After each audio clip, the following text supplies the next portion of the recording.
Hello students, welcome to the course of Automotive Manufacturing Processes and Technology. Myself, Vimal Salot from LJ Institute of Engineering and Technology. In this session, we are going to discuss about construction, working and different kinds of the operations that can be performed on the shaper machine. So let us start with the construction of the shaper machine. Here in photographic view, you can see different parts of the shaper machine. It is the base which is fixed to the foundation. It is the table. This component is known as the cross rail. Here this component is known as the column or frame of the machine. This component is known as the ram, which is reciprocating on the guideways, and the front part of this ram is known as the tool head, and the front part of this tool head is known as the clapper box, and at the front part of this clapper box tool post is mounted in which cutting tool can be held. It is the block diagram of the shaper machine. You can see here all the parts are shown. It is the base of the machine. It supports all other parts of the machine, and the cutting forces which are produced by the cutting action are transferred to the foundation by this base. Generally, it is made of the cast iron, as cast iron has very good compressive strength.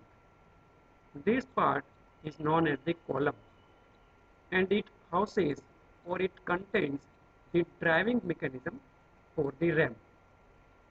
It is also one type of the casting. The top part of this column is consist of highly machined guideways. On these guideways, this ram is mounted.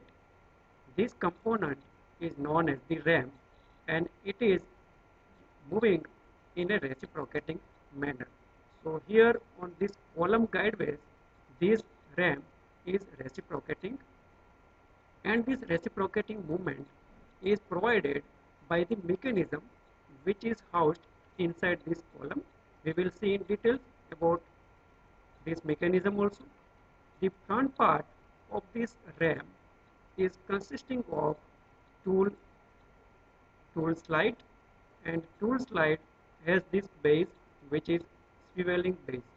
It means that we can swivel this tool slide at the required angle. The front part of this ram and this tool slide is having clapper block, and in a clapper block this tool post is attached. With this tool post the cutting tool is mounted, and by that shaping operation is being performed. Now the front part of this column has this cross rail and this elevating screw. So front part of this column is also highly machined, and it consists of the guideways on which this cross rail can move or it can slide up and down.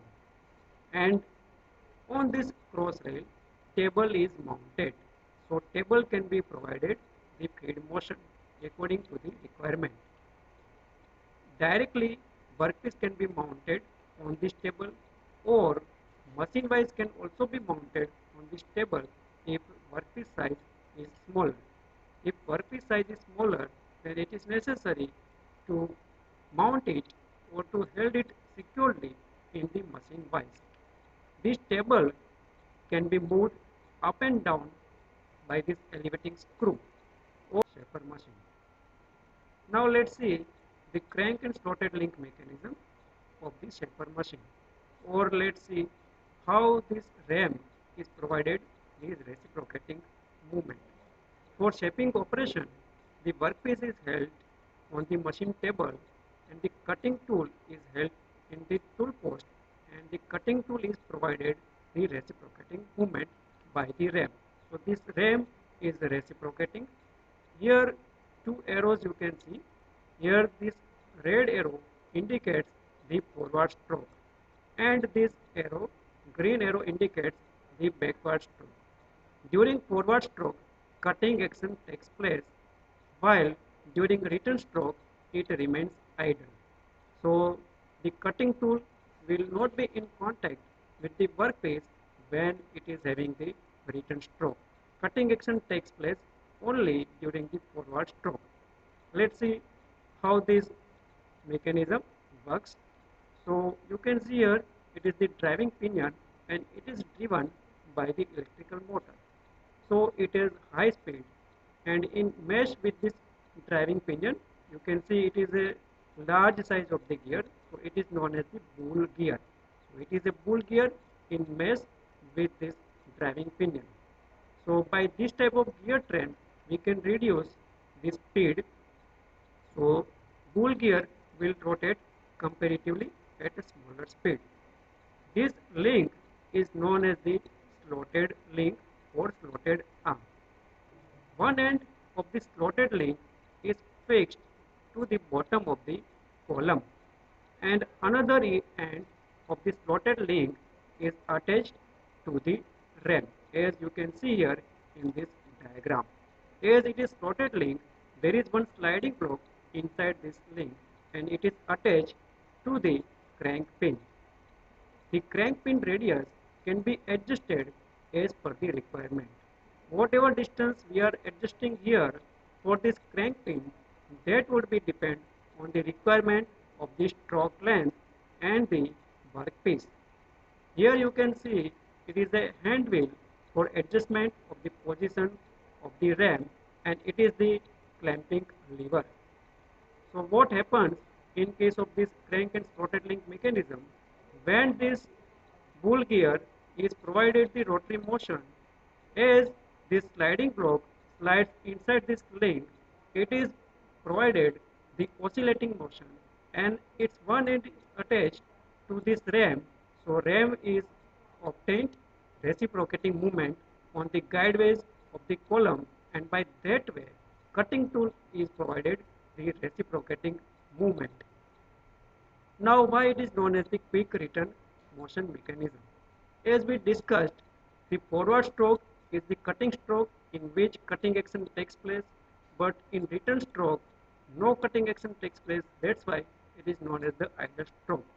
To have the better productivity, it is necessary to reduce the idle time. So what kind of arrangement is provided here? So for this you can see here, these are the two extreme positions A and B, and the angle alpha is covered during the forward stroke and this angle beta is covered during the return stroke. You can see from diagram also the value of angle alpha is greater as compared to value of beta. Now time of cutting stroke to the time of return stroke, that would be equal to ratio of angle alpha to the angle beta. As beta is smaller as compared to alpha, it will take lesser time as compared to forward stroke, and by that way return stroke becomes faster. So in this way we can reduce the idle time by making it faster as compared to cutting stroke or forward stroke. Now let's see what are the different kinds of operations that can be performed on a shaper machine. Machining horizontal surface, vertical surface, angular surface, or cutting slots, grooves and keyways, or machining splines or cutting gears. These are the different kinds of the operations which can be performed on the shaper machine. Now let's see each operation one by one. So first operation is machining horizontal surface. As its name signifies, we can machine the horizontal surface of the workpiece. So for this purpose, workpiece is held in the table or in the machine vise, and the cutting tool is mounted in the tool post, and it is provided the reciprocating movement. Now feed is provided to the workpiece by the table, and by that way we can produce the machined surface.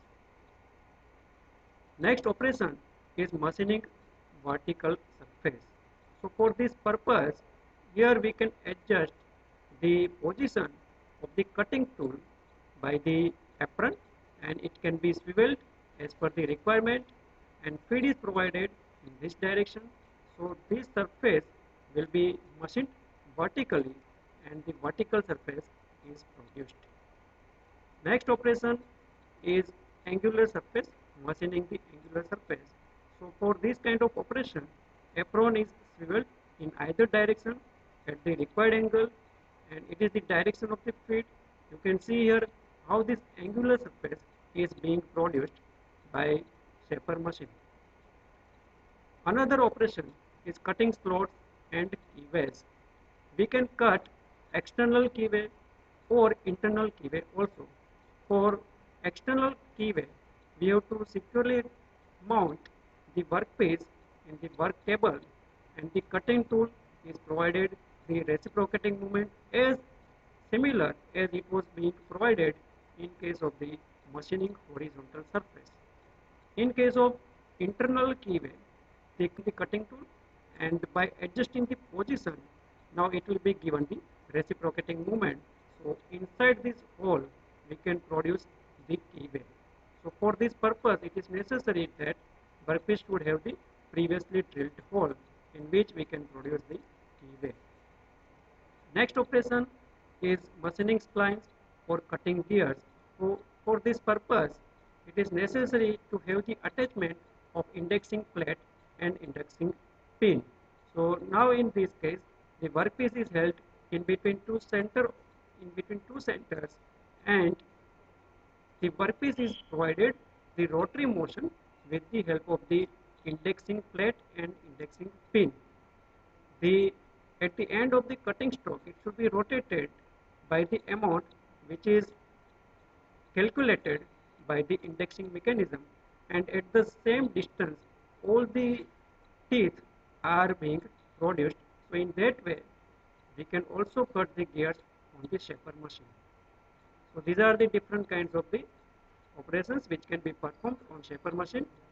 So in this session we have seen construction, working, and the different types of the operations which can be performed on the shaper machine. Thank you very much for watching.